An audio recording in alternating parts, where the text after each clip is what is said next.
Dios, cuando formó al ser humano, Dios tenía la firme intención, de acuerdo a lo que dice Salmos capítulo 8, dice que el ser humano es la cumbre de la creación de Dios.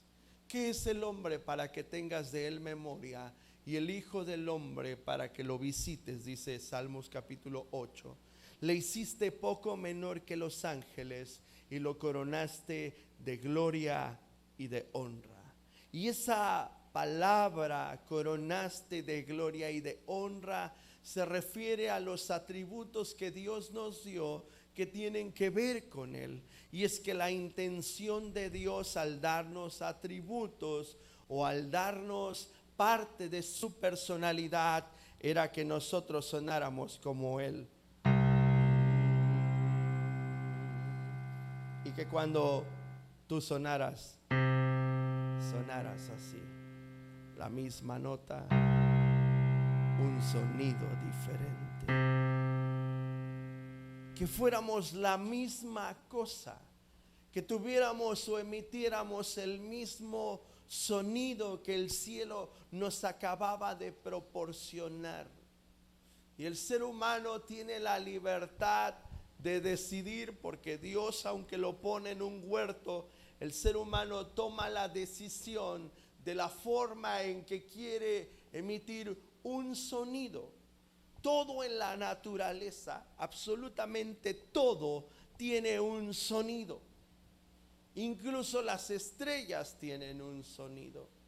Incluso el giro de los planetas tiene un sonido. Por eso es que la Biblia dice que toda la creación adora a Dios, alaba a Dios. El sonido de la creación y la particularidad que Dios le dio a cada cosa de su creación tiene un sonido especial. Tú y yo reconocemos el viento cuando sopla porque se escucha un sonido al golpear algo. Tú y yo reconocemos que los árboles están meciéndose de cierta manera porque hay un sonido. No sé quién aquí haya tenido la oportunidad alguna vez de ir a un campo donde haya árboles de pino. Pero donde hay pinos, el sonido del viento es distinto. Los pinos tienen un sonido muy particular que cuando el viento los golpea es como si los pinos silbaran.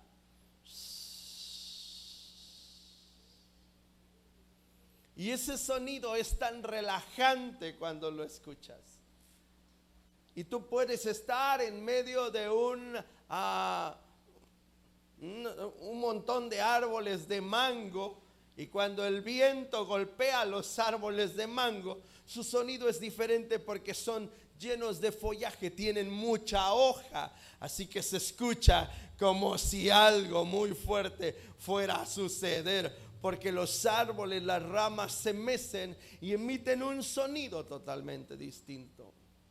Es lo mismo cuando tú vas a algún lugar donde haya algún show de delfines y los delfines emiten un sonido.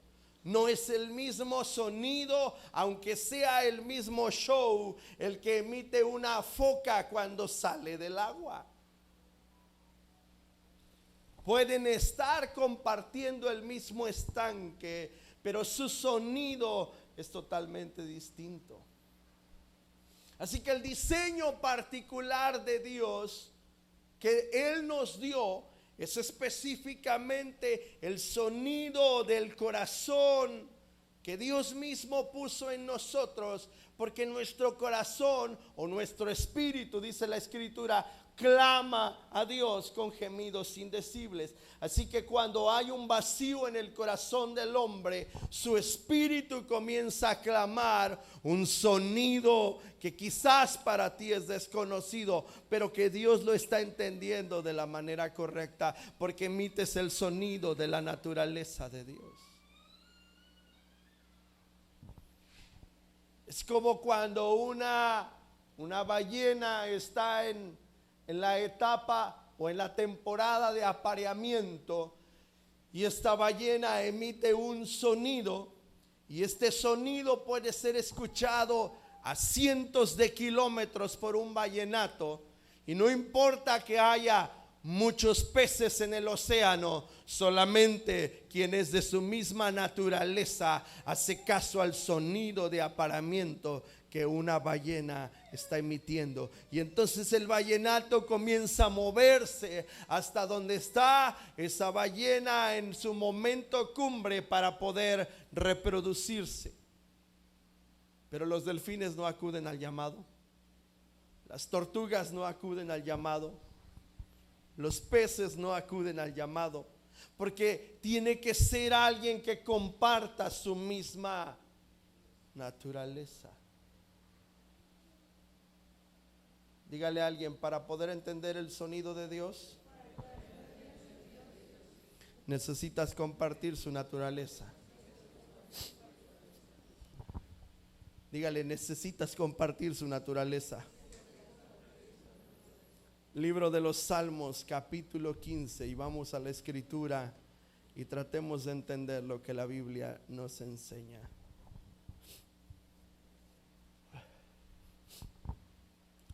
Dice la escritura: Jehová, ¿quién habitará en tu tabernáculo?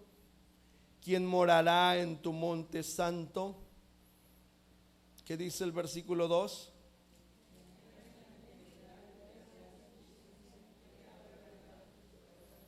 Versículo 3.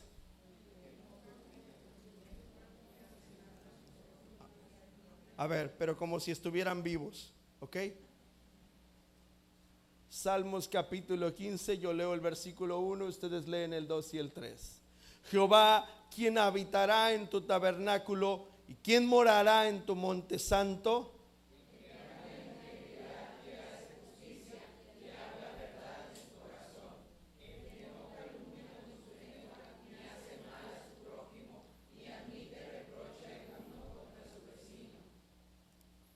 Ya los hice leer a todos, así que nadie ignora en esta sala lo que debe de hacer para agradar a Dios. ¿Ok? Así que tú y yo podemos expresar algo que en nuestro corazón no es una verdad. Y de acuerdo a lo que acabamos de leer, solamente hay ciertas características que nos van a poder hacer habitar en el tabernáculo de Dios. Es decir, nosotros como seres humanos no podremos discutir ante la presencia de Dios de aquellas cosas que consideramos que han sido un error en nuestra vida, pero que cuando de manera consciente las hemos llevado a cabo y hemos caído en ciertas circunstancias o cosas que nos han llevado a hacer lo incorrecto, ante Dios no tendremos la excusa de alegar o debilidad o ignorancia, o la excusa de alegar a alguien me provocó o alguien hizo que yo reaccionara de cierta manera. La característica del amor es que el amor es una decisión, como lo dije la vez pasada.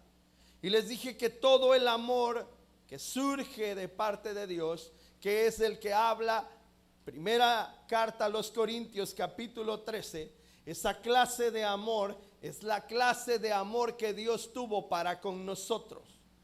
¿Ok? Es un amor incondicional, es un amor que no hay forma de que alguien pueda superar esta característica del amor.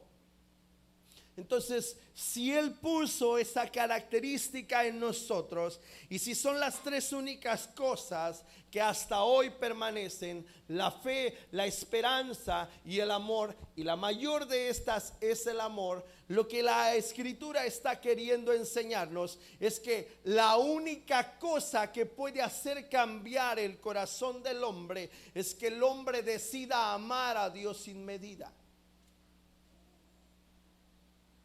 Pero hay ciertas cosas que la Escritura menciona al respecto de cómo deberíamos manifestar nuestro amor.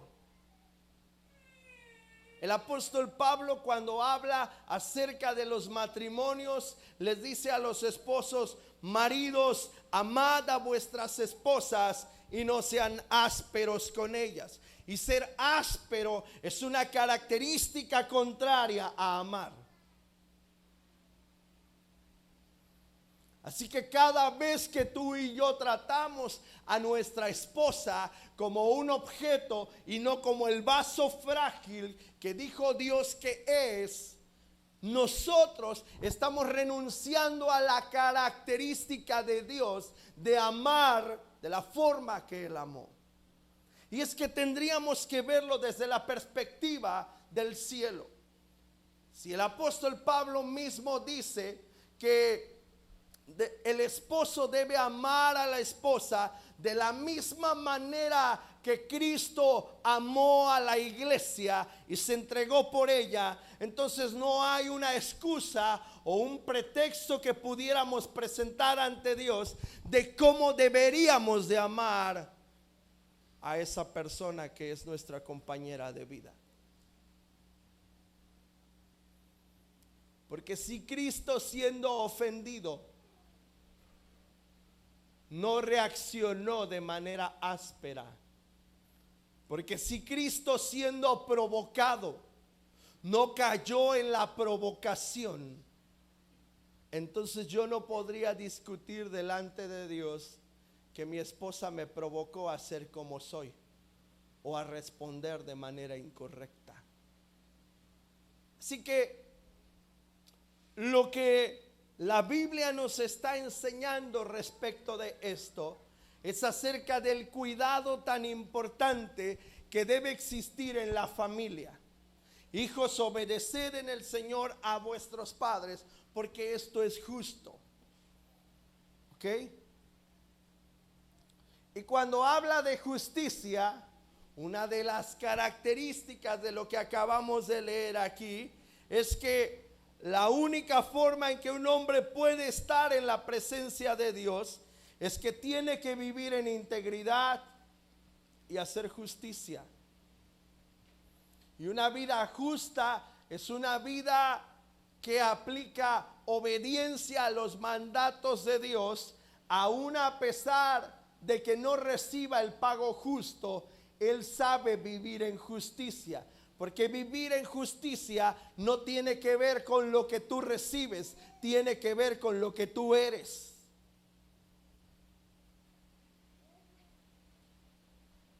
Jesús recibe todo lo contrario a lo que ha estado sembrando. Y aún así, el pago que le da a la humanidad es un pago justo. Porque es un pago justo. Porque la humanidad no le paga a él un bien, más bien le paga con injusticia. Es interesante, y te voy a describir algo que yo observo en la crucifixión de Jesús. Dice la Escritura que cuando Jesús estaba con Barrabás, y aquel hombre que era su gobernante pregunta: ¿a quién quieren que libere? ¿A Jesús o a Barrabás? Quizás no has leído esta pequeña parte, pero te lo voy a decir como dice. Dice que el sumo sacerdote, los líderes de la iglesia de ese tiempo, persuadieron a la gente para que dijeran: liberen a Barrabás.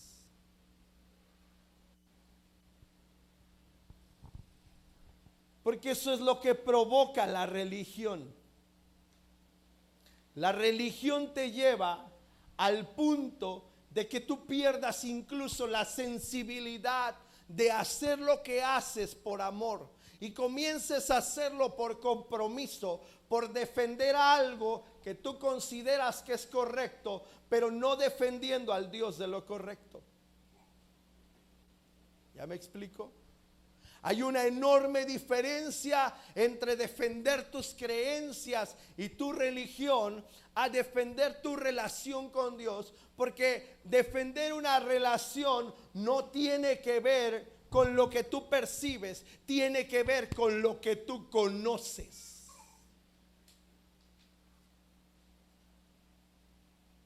Si tú conoces a tu esposo o a tu esposa y alguien viene y te dice lo contrario a lo que tú conoces, quizás no deberías de creer lo que vienen a decirte, porque se supone que tú conoces.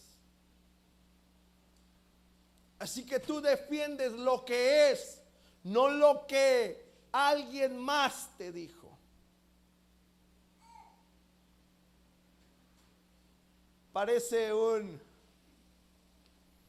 una cosa graciosa, algo que yo veía el otro día y que hasta se lo mandé a mi esposa porque últimamente hemos tenido unas experiencias un tanto extrañas y le dije, mira cómo son las cosas y cómo puede llegar a pasar, ¿no?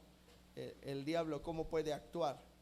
Y es una esposa diciéndole al esposo, le habla por teléfono, lo saluda y le pregunta dónde está y le dice, bueno, estoy trabajando. Y la esposa le dice, bueno, es que acabo de soñar contigo. Le dice, ¿y qué soñaste? Soñé que me estabas engañando con una mujer y yo quiero que vengas por tus cosas. ¿Cómo que quieres que venga por tus cosas? Sí, porque me estabas engañando en mi sueño. Además, quiero que le digas a esa tipa que ese vestido rojo que traía puesto no le queda bien. Y la esposa empieza a desahogarse por teléfono y le dice, y ahora mismo quiero que vengas por tus cosas, porque ya tengo tus cosas en una maleta y ya están afuera de la casa. Pero oye, solo es un sueño. No me importa, me estabas engañando.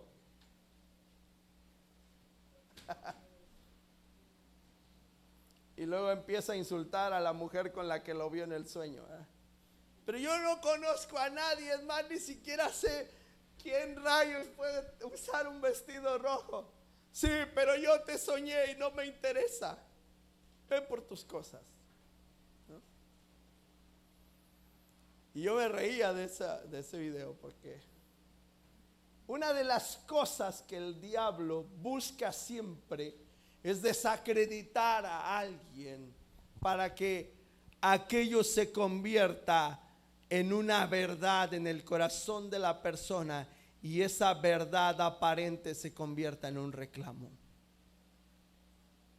Hay mucha gente, y de hecho estadísticas dicen, estudios que alguien ha realizado, dicen las estadísticas que el 70% de la gente que va a la iglesia tienen problemas matrimoniales que no le han dicho a nadie porque creen que pueden resolverlos solos. Así que tenemos iglesias con el 70% de matrimonios que están batallando y teniendo situaciones complicadas porque consideran que su experiencia les da la madurez para resolverlo, pero han pasado años y no los han podido resolver. Así que tienes un montón de matrimonios que viven una relación aparente, una relación en la cual parece que son felices, pero solo tienen momentos de tranquilidad y de aparente felicidad, cuando en la casa está habiendo violencia. Y violencia en toda la extensión de la palabra. Quizás no a los golpes, pero quizás con muchas palabras hirientes.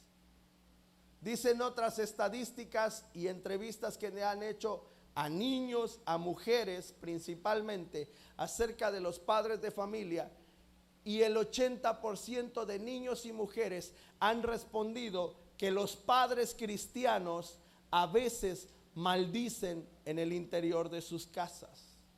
Hay palabras altisonantes, hay palabras que no se deberían de utilizar y esas resuenan en el interior de casas. Pero cuando vienen a la iglesia tienen apariencia de ser buenos cristianos. ¿Y esto a qué se debe? A que ni siquiera han entendido el significado de amar como Cristo amó a la iglesia.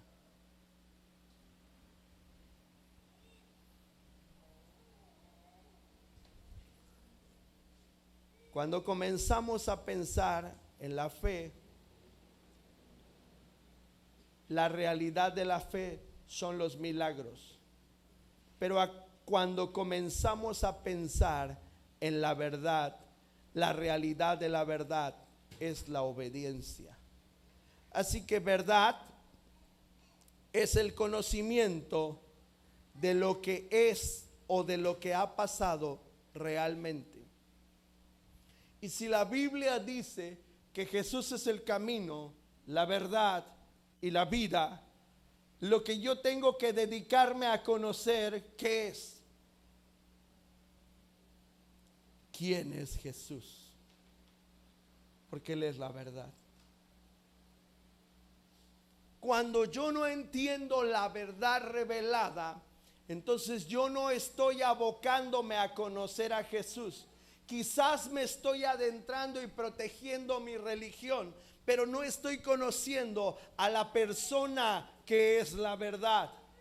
Y cuando yo no conozco a la persona que es la verdad, entonces yo aplico mi propia interpretación y apreciación y alego que la experiencia que yo he vivido en mi matrimonio o en mi familia o con mis hijos me da el rango, la altura, la estatura y me da el peso para yo poder decidir qué hago con ellos, y hago a un lado la verdad porque puedo saber por mi interpretación propia que yo tengo el derecho de educar y de tratar a mi esposa como yo decida. Ese es el error más grande que la mayoría de personas han cometido hasta hoy. Porque la verdad no es opcional.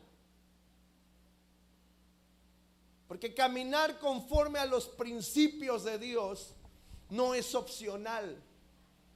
Pero vivimos en una sociedad y en una época de la iglesia donde las cosas que eran un mandato de parte de Dios, y digo que eran porque lo han estado convirtiendo en opcional.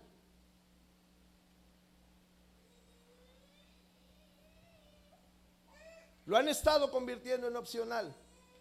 Yo platicaba el otro día con una persona, escucha esto que le dije.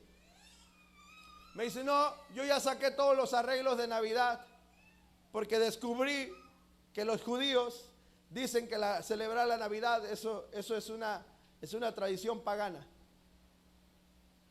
Y me dio mucha risa. Y le dije, si supieras que hay cosas que ni siquiera estás tomando en cuenta y que te estás dejando llevar por lo que tú escuchaste de un rabino que no puedes hacer. No, es que tiene fundamento y me dio toda la historia y yo ya no voy a celebrar la Navidad. Le dije, bueno, no la celebres, no pasa nada. Regálame tu arbolito.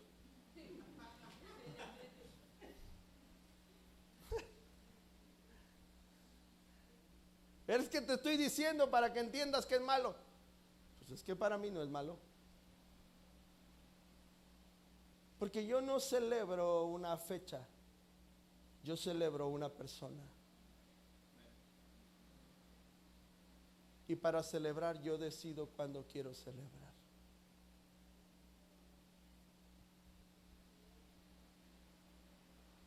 Y, bueno, es que entonces estamos siendo desobedientes a la ley de Dios. Y le dije, vamos a la ley. Vamos a la ley. Entonces le dije, ¿sabes qué deberíamos hacer? Deberíamos de traer a tu hijo rebelde y apedrearlo entre los dos. Porque eso es lo que dice la ley, que si tu hijo es contumaz y rebelde, merece morir apedreado. Y la ley también dice que si fallas en un punto de ella, has fallado en toda la ley. ¿Cómo ves? ¿O aplicamos toda la ley completa o nada más lo que te conviene? Y ya no supo qué responder.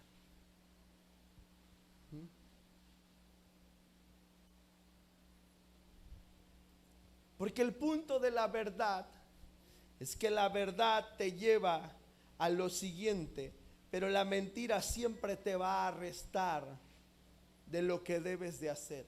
La verdad siempre te va a promover, te va a llevar al siguiente nivel. La verdad te va a llevar a un punto de felicidad. La verdad te va a hacer trascender en tu historia como familia, como padre, como esposo, como esposa, como hijo. Manejarte, conducirte con verdad es conocer a la persona de la verdad y experimentarlo dentro de tu vida. Aplicar tu propio criterio es tener una religión, es tener un parámetro y un panorama de alguien que te ha enseñado quizás por algún tiempo, pero que tú lo has aplicado a tu forma y a tu manera. Si entendiéramos la capacidad de amar que Dios nos ha dado, entonces nos esforzaríamos por no fallarle a Dios. Y al no fallarle a Dios, estaríamos esforzándonos por no fallarle a nuestra familia.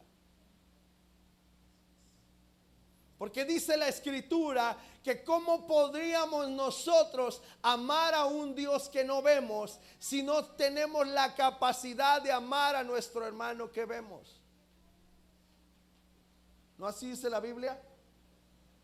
¿Cómo podrías tú venir a contarme que amas mucho a Dios? Y si yo le preguntara a tus hijos cómo tratas a tu esposa, ¿qué crees que me dirían?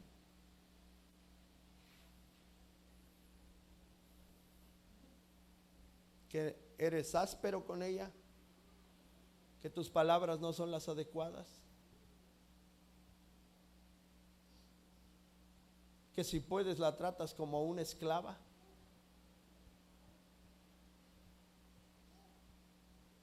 ¿O a tus propios hijos? Eso es la aspereza. Entonces, la verdad siempre te estará llevando más alto. Y la fe no tiene que ver con lo que yo entiendo, sino con lo que yo conozco de Dios. Por eso es que estas tres cosas permanecen, porque tienen mucho que ver una con la otra.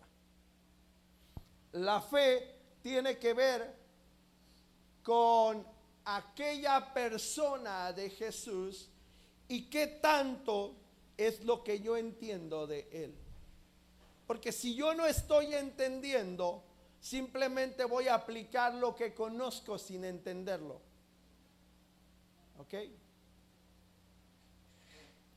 Y cuando yo aplico lo que conozco sin entenderlo, es donde entra la parábola del sembrador. El sembrador salió a sembrar.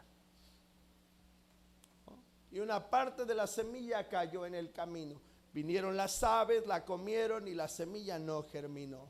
Otra parte de la semilla cayó entre las piedras. Y como no tenía profundidad, la raíz se secó.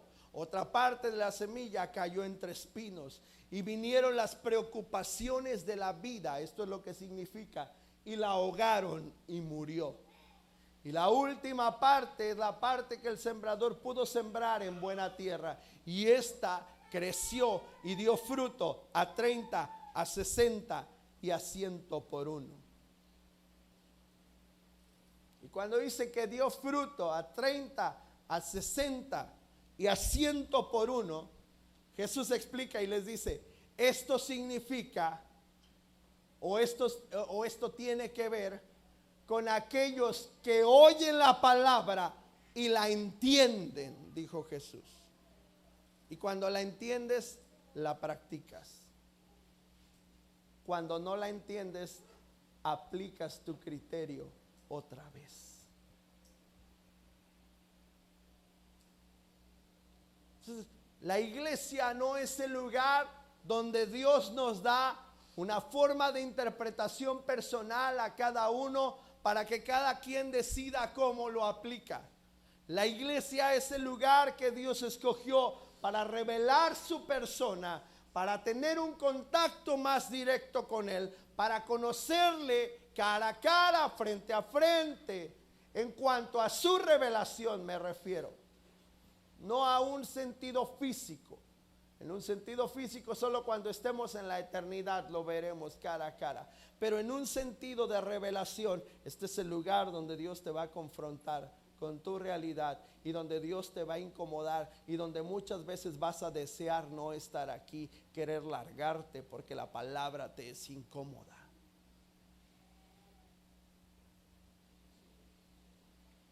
El asunto es, ¿qué tanto vas a sostener que amas a Dios? Porque realmente lo conoces. Porque si al sentirte incómodo, la primer sensación que hay en tu vida es irte y buscar otro lugar, entonces tú ni siquiera conoces a la persona que es la verdad. Lo que provocó que los maestros de la ley quisieran crucificar a Jesús es que Jesús cumplió cada parte de la verdad, y cuando se reveló frente a todos les incomodó que alguien con las características de Jesús fuera quien estuviera cumpliendo la palabra. Jesús entra en la sinagoga, hay dos sillas, una silla está en medio, tiene 300 años ahí, una silla que tiene 300 años. Esa silla está puesta en medio de la sinagoga porque los rabinos esperan que quien llegue como el Mesías sea el que se siente en esa silla. Y a un lado está la silla del sumo sacerdote. Cualquiera que leyera la palabra podía usar esa silla después de haber leído. Pero resulta ser que a Jesús se le entrega el rollo y Jesús comienza a leer la escritura del profeta Isaías, y después tranquilamente Jesús vuelve a enrollar el pergamino que acaba de leer, lo entrega y va y se sienta en la silla que tiene 300 años que nadie se ha sentado. Y Jesús se sienta tranquilamente y todos se le quedan viendo y dicen: ¿y este qué se cree? ¿Cómo se le ocurre sentarse en esa silla? Y Jesús se vuelve a levantar porque ve su indignación y les dice: hoy se ha cumplido esta palabra entre ustedes. Yo soy el camino, yo soy la verdad y yo soy la vida. En otras palabras, eso es lo que les está diciendo. Si esta palabra se está cumpliendo hoy delante de ustedes, es porque yo soy el Mesías. Y les indignó tanto porque les golpeó en su religión que dijeron: este blasfemia está diciendo.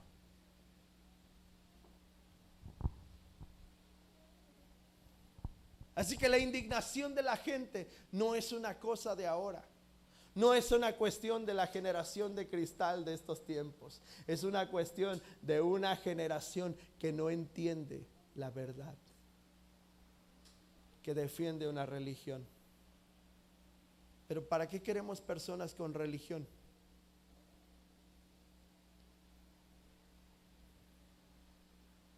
Si no están dispuestos a desaprender para poder aprender.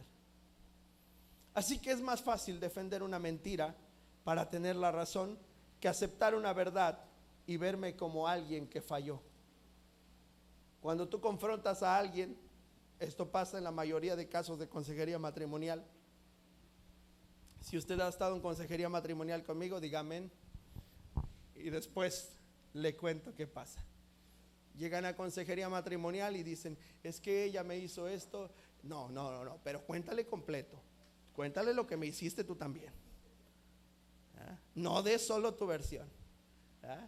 Y en la consejería matrimonial se pone emocionante porque los dejo que hablen y que se desahoguen, y ya cuando están a punto de ponerse en pie para agarrarse del chongo, lo siento y les digo: a ver, no venimos a buscar culpables, después de que ya contaron todo, ¿verdad?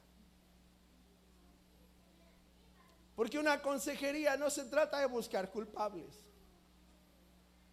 Se trata de ir al punto del problema que está causando el conflicto. Pero sabes que los matrimonios siempre quieren a un culpable. ¿Para qué? Para tener la razón. La verdad no busca la razón.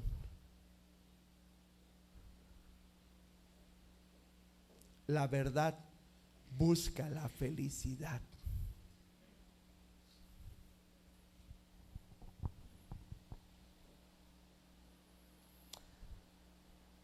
Así que deberíamos de hacernos la pregunta: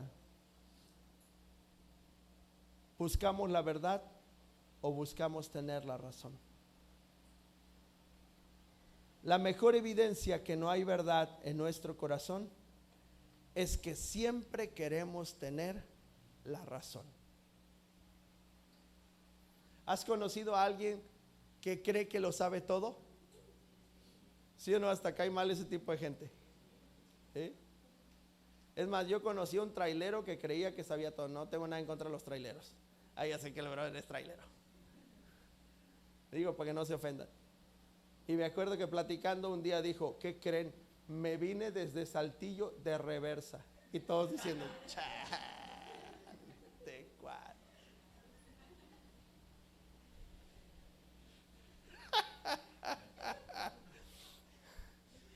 Y le dijimos, ¿y cuando despertaste, brother, qué pasó? ¿No? ¿A poco no te suena a caricatura de los Looney Tunes? ¿Ah? El coyote persiguiendo al correcaminos. Brother, eso no pasa ni en las caricaturas, no manches. No, de verdad. Oye, y se creen lo que dicen como si fuera una verdad. Porque quiere tener la razón. Quiere tener la razón. ¿Ah? O cuando estás platicando con alguien acerca de un tema y una persona opina y dice, no, sí, yo cuando era chico así también me pasó y esto y aquello. Y todo les ha pasado a ellos. Todo. Y tú dices, bueno, ¿y por qué sigues viviendo en la misma condición? Porque la gente busca tener la razón y no buscan vivir en la verdad. Y para tener la razón se necesita un poco de mentira.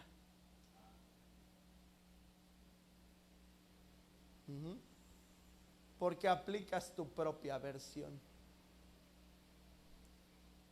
Como el trailero. Ya hasta me daban ganas de decirle, pues enséñame a manejar, brother. ¿No? Enséñame a manejar porque pues no, estoy bien tostado entonces.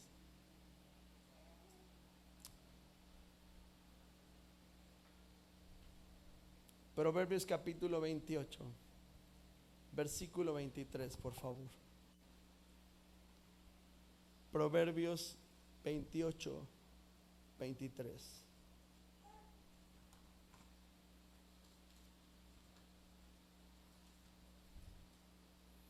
Ya voy a acabar para que aguanten, porque si no, luego van a empezar a llorar. El que reprende al hombre hallará después mayor gracia que el que ¿qué? Que el que lisonjea con la lengua. ¿Por qué crees que diga eso? Porque la gente suele hacer esto para quedar bien. En lugar de confrontar a alguien con su mentira, le dicen, no, y luego, ¿qué hiciste? Y se interesan en su historia. Y aunque sabes que lo que te está contando es una vil mentira, comienzas a decirle cosas como, no manches, entonces eres bien chido. Eres lo máximo, no, tú estás en otro nivel.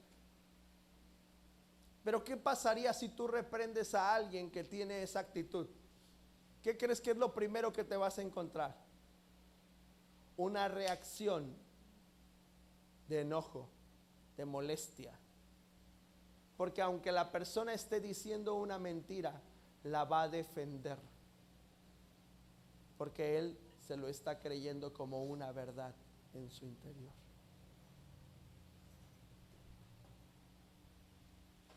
Entonces, el tema de hoy es que para poder amar se necesita vivir en la verdad, y para poder vivir en la verdad se necesita dejar de pelear por tener la razón.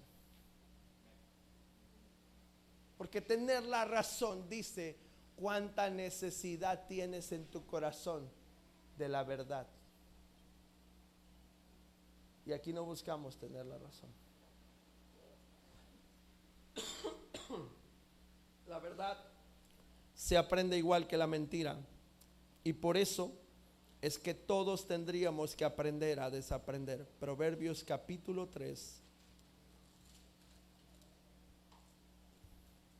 Y ya voy a cerrar este tiempo porque ya se me está cerrando la garganta. Proverbios capítulo 3, versículo 3 y 4. Nunca se aparten de ti la misericordia y la verdad. Átalas a tu cuello, escríbelas en la tabla de tu corazón. ¿En dónde? En la tabla de tu corazón. Y hallarás gracia, buena opinión, ¿qué? Ante los ojos de Dios y de los hombres. Hay gente que tiene características muy impresionantes y que tiene mucho talento, pero que nunca han hallado gracia ante los hombres ni ante Dios. ¿Cuál es la razón? La falta de verdad en su corazón.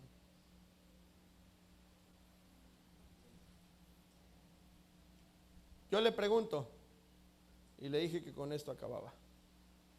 Tengo mucho más que decir, pero se los dejo para el otro domingo que ya esté recuperado.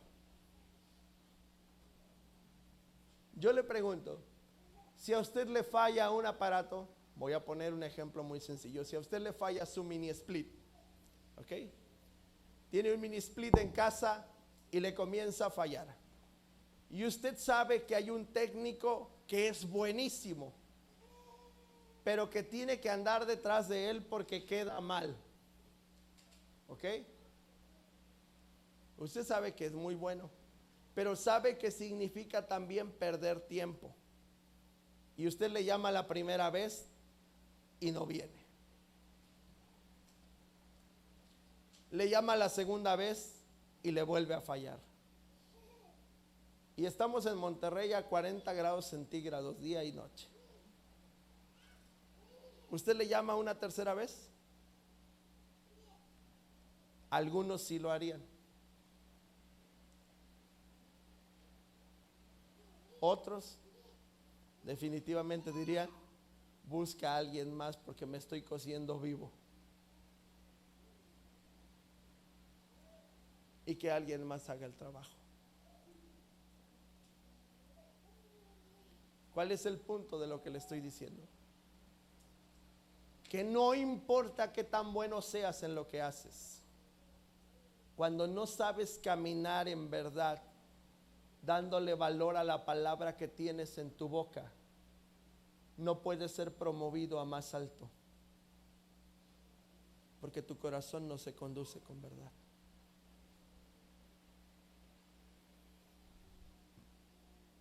Así que puedes ser muy talentoso, pero tu talento no te va a ayudar a salir de tu condición.